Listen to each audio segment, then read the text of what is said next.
Hey, hi, hello! Thank you for stopping by.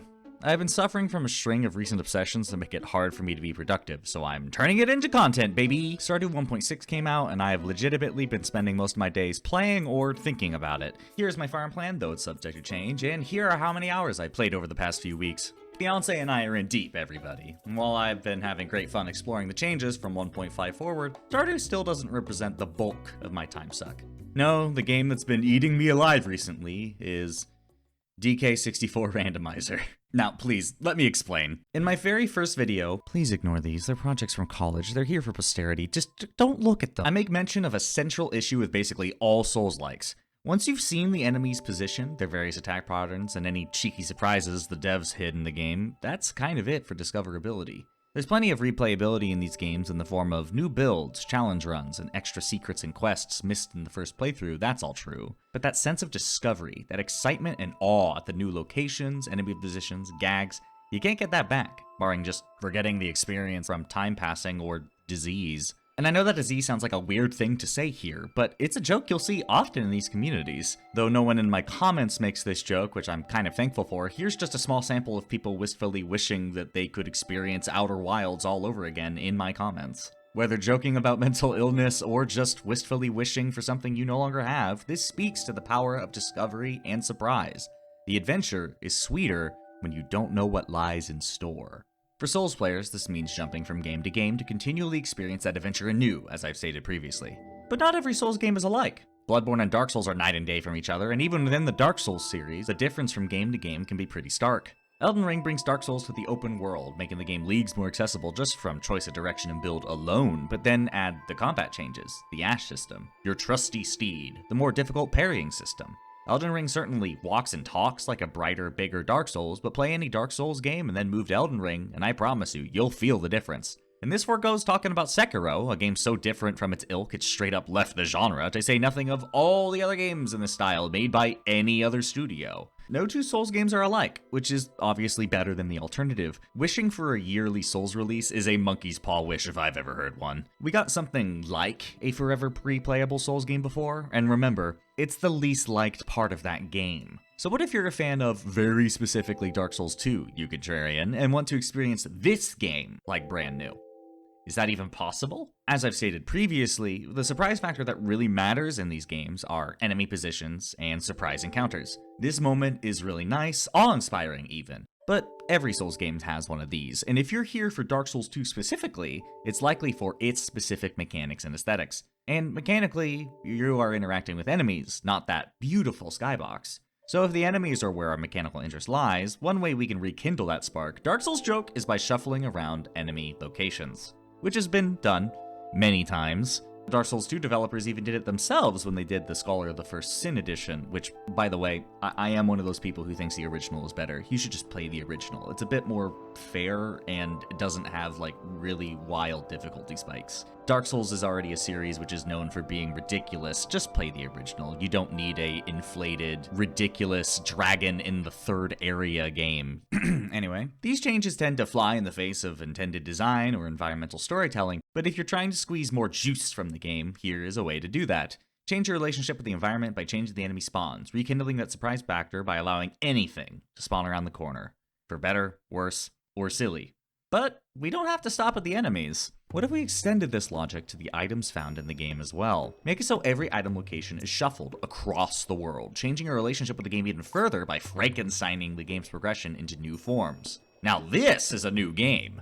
Find an item in the Giant's Forest that lets you go to Drang Lake Castle before finding something that makes you go back to No Man's Wharf before going to Laos Bastille. This is pretty novel, right? This is essentially a brand new experience. This is the idea behind a randomizer.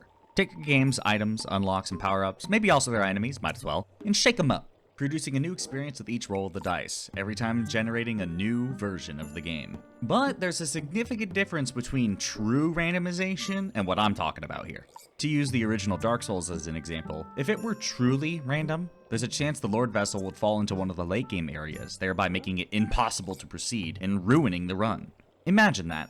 Playing Dark Souls, making it to Anor Londo, grabbing every single item in the game, and discovering that you just couldn't go on.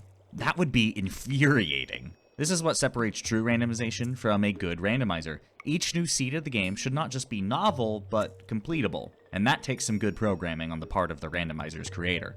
But, small issue, Randomizers don't just make the game play like new, it fundamentally alters the act of playing the game. There is no longer a rhyme or reason to how the game is structured. When you find a key item, you need to be aware of where it is used, which could be anywhere in the world, requiring a great deal of intimate knowledge of the entire game's structure to succeed.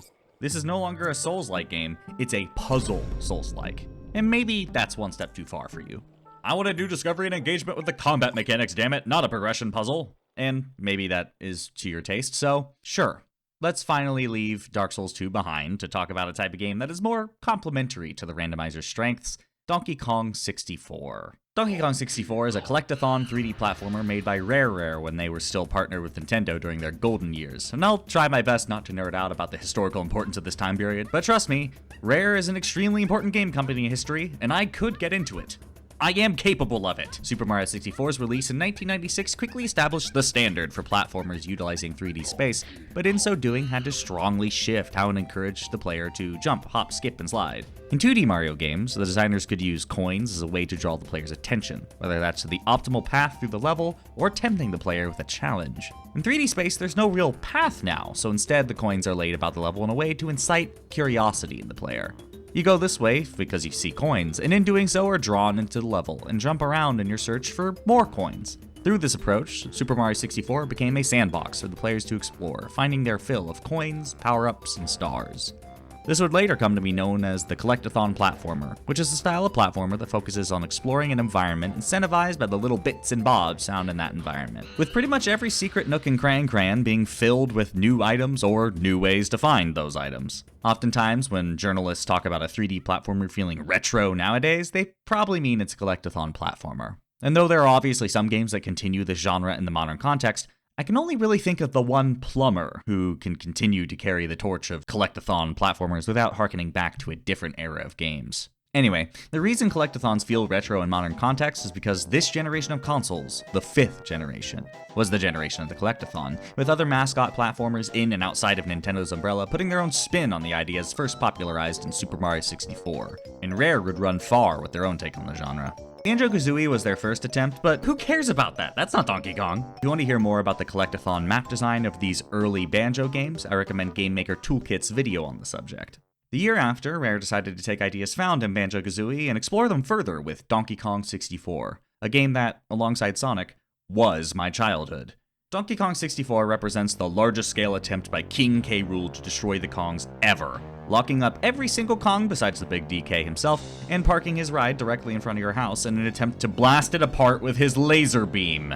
And just when you think it couldn't get any worse, he steals all your bananas, which hilariously is the only thing that makes DK notice he and his friends are being assailed. So, it is up to DK to save his friends, go from world to world to gain enough power to strike back at K. Rool and take him down. This time for good. No, for real, I looked it up. This is his last canonical appearance in the series. No more Kremlings after this, likely a consequence of Microsoft's acquisition of Rare in 2002. I miss you, buddy. But at least we have him in Smash. The gameplay is simple. Collect bananas in order to unlock the door to the boss, which gives you the key to give to Kate Lumsy to open the next area. While doing so, collect coins to give to the various vendors to unlock power-ups and weapons to gain golden bananas, which are used as a currency in those areas and are essentially this game's stars, jiggies, hourglasses, you know, the main progression item. You'll need a certain amount to go to the next zone. You also need those and these to unlock this and that, and also this Nintendo 64 coin found in one spot in the entire game in order to open the final door. As you can see, DK64 has made things a lot more complicated in terms of progression. There are at least 5 collectibles associated with progression, and I haven't even mentioned the fact that almost every power-up in the whole game has an ammo type associated with it, which you must also collect. This game is a lot, is what I'm saying. But honestly, I wouldn't have noticed if someone pointed it out to me. I grew up with this stuff. When I found out later that Super Mario 64 is considered a collect-athon, I was like, no, it's not. You only collect coins and stars. That's because I'm a sicko. When you are on this side of the aisle, the more normal stuff starts looking, you know, like a platformer. What are you're collecting coins? But honestly, that's probably the reason why Mario is still around and none of these other games are. The simplicity is what allows people to get into it. What was I saying? But I will say, if you grew up with collect-athons, I think you'll find something to enjoy in DK64. Is what I would like to say if it wasn't so fucking bloated. A lot of the animations in-game run long, from teleporting from place to place, to the dance the Kongs do when you get almost any progression collectible. And you know, it makes sense for them to dance when you get an item. It's a visual reward along with a mechanical one. But once you're 20 hours in collecting your 100th banana, you're over this routine. But all these are nitpicks. The real killer is tag barrels. Enter these barrels to switch out to a different Kong. There's no other way to do this in the game, so if you find yourself in the wrong area for your particular Kong, that sucks, mate. Better find a tag barrel. And at first, this isn't so egregious. It takes a few worlds for you to find all 5 Kongs, so you're really only switching between 2 or 3 for a bit. But by the time you're at the 5th world, Fungi Forest, you'll really be feeling it. Here, we see feather switches with purple bananas leading past the door, which tells us that Tiny is the right Kong to take into this area, right? So we take out Tiny, shoot the switches, walk through the tunnel until we see another locked door, this time with Chunky switches, wasting my time, forcing me to walk back and switch to Chunky just to open this door. Why lay her bananas down here? Why not Chunky's? This is just tricking me into walking forward, wasting my time, and I feel like the developers are laughing at me for it. But by far the most flagrant use of this effect is in the same level of the game with this wall. Every Kong switch is represented here, which means you need to shoot it, go over to the tag barrel, switch to another Kong, shoot it, and repeat that 5 times. And this is all for a single golden banana for Donkey Kong.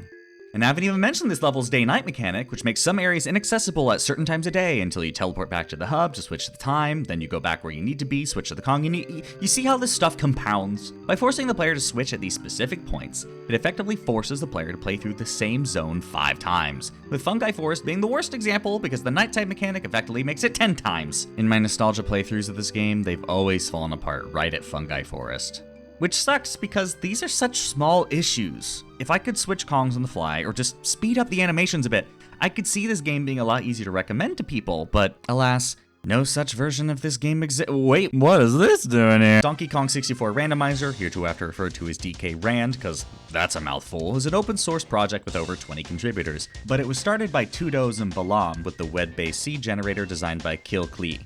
This is a website that allows you to generate randomized sets for DK64, as long as you have the DK64 ROM file on hand. That's something you need to get yourself, and an emulator. For me, it was easy. I just pulled the ROM directly from my copy of Donkey Kong 64 that I've had since I was 4. What did you guys do? There are a lot of presets for various randomizer runs, but let's start with the preset Vanilla Game But Better. If you want to play DK64 in the modern day, this is how you do it.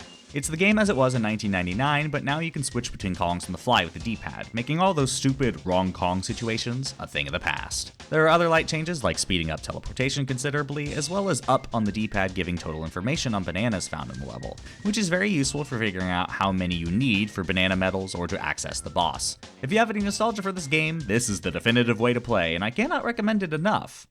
But there's also the randomizer. Earlier I talked about how randomizers tend to turn games into progression puzzles, and for some genres they may not be what you're looking for. But consider what a randomizer means for a Collect-athon style game. Every battle crown, blueprint, golden banana, or medal, the tools like power-ups and guns, hell, even the Kongs themselves are items in this game, and that makes the puzzle of DK64's progression much more unpredictable as a result. The Collect-athon makes fertile ground for the randomizer, and plenty of people have realized that fact and ran with it. The DK Rand makes significant changes to the structure of the original game in order to complement the new puzzly nature of the randomizer, as well as one other consideration: speed. The elephant in the room when it comes to randomizers is that the skills rewarded by a randomizer, deep and dense knowledge of the world, and how any one item can unlock other places to check everywhere else in the world. These are skills inherent to speedrunners, who tend to know their personal games intimately as a consequence of playing them ad nauseum. Another consequence of their numerous replays is that they experience the same portions of the same game also ad nauseum, making the speedrunner the perfect mark for the randomizer. Both rewarding and challenging their knowledge of the game and shaking up the experience so it's never the same game twice. It's perfect candy for them, and the designers at DK Rand know this, because there are multiple changes of the game that incentivize speed. Almost all level requirements are reduced so you can get through the worlds quicker. The final level and final boss only require 2 to 3 Kongs to complete each, rather than the total 5, if you have to do them at all. Depends on your preset. This has a knock-on consequence of making the endgame way easier to access. If you ever watch people play DK Rand, they'll refer to this moment as Go Mode, where they've unlocked all the necessities to run Hideout Helm, and from there, beat the game. And as someone who has played both the original and DK Rand multiple times in my life, I can tell you, it's a difference of about 20 hours. Each run of DK Rand is mercifully short, and with the huge plethora of items found in the game, there is extreme variance from run to run, which is where the hints come in. Hints come in multiple forms depending on your difficulty level, acting as guidance to help you through such a massive game, allowing even people with no knowledge of the game to try it out, though I really recommend you play the vanilla build at least once before you give a randomizer a go. The hints are a godsend when you've almost reached your go mode and you're looking for the peanut pop guns and you're like, where are they? And with so many different presets with different win conditions and difficulty levels going from easy to genuinely awful, there's just a huge amount of love and effort put into this randomizer. And I have to recommend it to everyone because it rocks and rolls all night long. And none of this is mentioning the Discord, where people are constantly racing each other and coming up with new presets for the randomizer to play the game in new and exciting ways. Season 3 is currently spinning up, so the developers and their players are actively engaging with this system, forming a community around this weird but fun and funny randomizer for a platformer classic. Love to see it. But what if you're a reasonable person who isn't so easily convinced to play a randomizer for what is admittedly a very polarizing and flawed Collect-athon from the late 90s? Well, for that, let me direct you to a different class of randomizers with more popular games from yesteryear and today with an added twist. What if we randomized multiple games at the same time? Archipelago.gg is the website to the multi-world, multi-game randomizer, allowing for multiple games to be zipped together into a single, cohesive randomizer. I had a much harder time finding any credits for Archipelago, so instead I will link to the GitHub's contribution page so you can see those hard at work yourself. And while we're on that, both of these projects are open source and allow for anyone to contribute, so if you have the know-how or would like to learn how you could contribute to the process, here are some links, as well as in the description for how you can do so. Anyway, the idea behind Archipelago is you take 2 or more games and shove them together using Archipelago's framework, fusing the 2 into one cohesive randomizer. Sometimes while playing your game, you'll find an Archipelago item, which is a randomized item that belongs to someone in your multi-world, which is then sent to them across the internet. Archipelago acts as a server, connecting the 2 games, and when Archipelago items are found, the server sends them to the other side. Because Archipelago is a server that handles the in-betweens of the games, it allows for wild mixing and matching between which games you plug in. Combinations like Hollow Knight and Stardew, Dark Souls 3 and Pokemon Emerald, Risk Your Reign 2 and Kingdom Hearts 2, Terraria and Minecraft, all valid combos with even more in development as you can see on their Discord page. It's a decentralized system that allows for people to work on independent randomizers to plug into the Archipelago infrastructure, so there's a decent chance that while there are some games I'd love to see on there, Twilight Princess, Dark Souls 2, A Hat in Time, someday they might be. You can even help them out. Anyways, Archipelago is a bit harder to get working because it involves a server-client-computer relationship, but it's not a big deal. You just need to make sure you follow the steps and don't skip any, or skip ahead. Don't assume you know things, that will always get you in trouble. All the guides are found under the Get Started tab, and there are individual guides for each game as well. To be clear, this video is not a how to install and run Archipelago, I'm just gonna give broad strokes. Again, please use the guides. So first you download Archipelago, looks like this. Then there are different options depending on where you want the server to be located. You can have the server be Archipelago side on the website, or you can set it up on your own computer, but that's more involved, so I recommend the website for your first time, and that's what I will be showing. Now pick which game you want to run. I picked Sonic Adventure 2 on a whim. When you click on the game, the setup guide is underneath, open that. Download the required software and follow what it says. It's different from game to game. Sonic Adventure 2, a game which you can still get to this day, it just connected up to my Steam installation, which is convenient. I downloaded an SA2 mod handler along with the Archipelago connection mod, which allowed the game to communicate with the Archipelago server. The options page is where you actually set up your randomizer. Click on that. You select your options and either generate game for single player or export the YAML file if you're playing multiplayer. Keep that in mind for later. Generate a room, ensure the connection with Archipelago, make sure you put in the right port in your name, and voila! A single-player server-client randomizer was established. This is a bit silly, the server is like me throwing a ball at the wall back to myself, but it's a proof of concept and is a perfectly valid way to use Archipelago. This allows you to play randomizers for games like Tunic, Subnautica, Ocarina of Time, Factorio, and many more from the same source architecture. Though the setup is different from game to game, I exclusively played games that you find on Steam, so those were pretty easy to connect up. I can't comment on how hard it is to do this with emulators, though I know that's part of what this Archipelago download is for. But no matter what you choose, Archipelago is consistent. So if that sounds like a comforting anchor from which to explore many different seas of randomization, this may be for you. As for multiplayer, I unfortunately cannot show you that because randomizers are already extremely niche and it's prohibitively difficult to get me and my friends together for a game we all like, much less this weird monster. but I can show you a simulated version I ran for myself. I took 2 different YAML files for Terraria and Tunic and plugged them in to make a multi-world for myself, and started playing. I walked around in Tunic a bit, but as a result of the randomization, the starting stick wasn't where it was supposed to be. In fact, I couldn't find a single weapon, consumable or otherwise, anywhere in the opening area. I ran around for a bit, sniffing out secrets and going literally everywhere I could looking for a weapon, but alas, between being completely defenseless and the hit stun on opening shortcuts, I was completely locked out of Tunic. And that may seem annoying, but you have to remember, this is a randomizer. My weapons are probably just located in the other game. So I bid Tunic farewell and said hello to Terraria. It seems the way checks are handled in Terraria is through the achievements. If you complete a small milestone, an Archipelago item is produced, and I was quickly racking these up. Most of them weren't even for me, which proved my assumption that this random seed makes Terraria necessary for Tunic to proceed.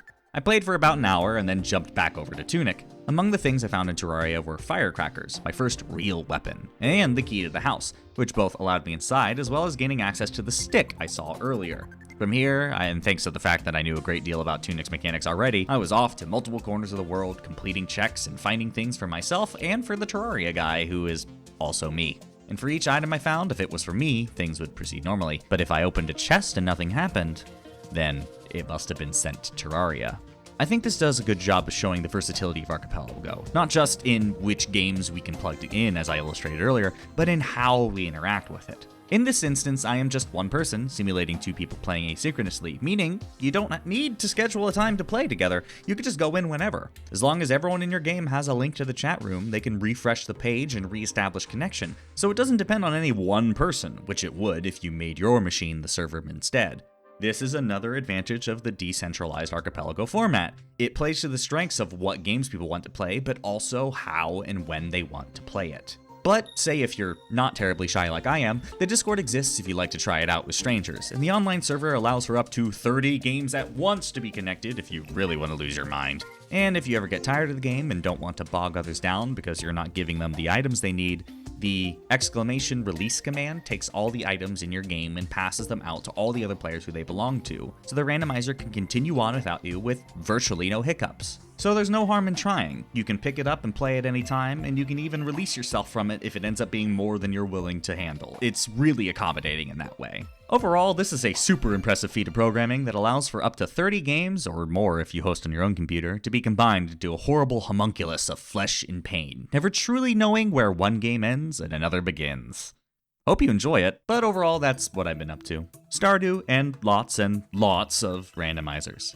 Taking your favorite game and completely etch-a-sketching their progression to make a puzzle game of the original experience. If you love one game so much that you've replayed it again and again and again, maybe look online and see if it has a randomizer somewhere out there. It's the closest thing we have to the original experience, and while it isn't perfect, don't let perfect be the enemy of good. Try these out, they're a wild fun time, even if they're silly. I am Super Dude, thank you for watching. And as always, I'd like to thank my patrons for sticking with me despite my obsessions and neurodivergencies. I apologize for not always remembering to thank y'all at the end of videos. Sometimes I finish a video and I get too excited by the fact that I've reached the end and I skip important steps, like thanking you, wonderful people. If you like what I do here and would like to contribute fiscally, that is greatly appreciated, and your contribution is rewarded with early video releases, updates on what I've been up to, sometimes asking for advice on what topics I should cover next, perhaps extra stuff in the future, maybe? But that is the video. I do hope you give some of these randomizers a try, because they are a fun twist on the typical game and can seriously help breathe new life and novelty out of a game you've already played to death. It's great, and I hope you give it a go yourself. Got any games you'd like to see randomized? Think this process is a bastardization of the original intent of the game? Do you hate me for not including your favorite game in this topic? Make sure to let me know in the comments, I do read those, and I'll see you next time. Bye!